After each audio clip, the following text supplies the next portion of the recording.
بيلعب النادي الأهلي تاني مبارياته الودية في معسكر الإعداد في أسبانيا قدام فريق أوروبا الإسباني النهاردة في بروفا أخيرة قبل ماتش الأهلي وبرشلونة المنتظر يوم 19 أغسطس الجاري.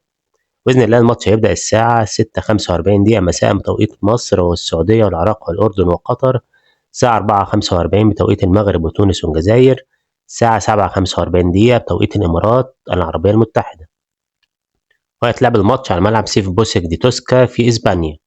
بالنسبة لأهم حاجة وهي إزاي نشوف ماتش الأهلي الودي النهاردة، خصوصا إن مفيش أي قناة هتنقل الماتش ده، فبإذن الله الماتش هيتذاع على المنصات الرسمية الخاصة للنادي الإسباني المنظم اللي هو فريق يوروبا الأسباني. يعني وقت الماتش تقدر تعمل بحث عن الموقع الرسمي للنادي أو قناة اليوتيوب بتاعته. الماتش ده بيجي ضمن تحضيرات المارد الأحمر القوية للموسم الجديد، خصوصا بعد المستوى الجامد اللي ظهر بيه الأهلي في المباريات الودية لحد دلوقتي. كانت المباراة اللي فاتت قدام بدلونا الأسباني خلصت بفوز كبير بثلاثية نظيفة.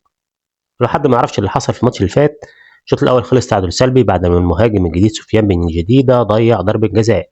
لكن في الشوط الثاني مع تغييرات الجهاز الفني بقياده حسين عموته بدات الصفقات الجديده تشتغل وعملت لعب عالي جدا. علي محمود وقتها عبد الله جابوا اول هدفين، وقفلها النجم احمد سيد زيزو بالهدف الثالث علشان المباراه تخلص 3-0.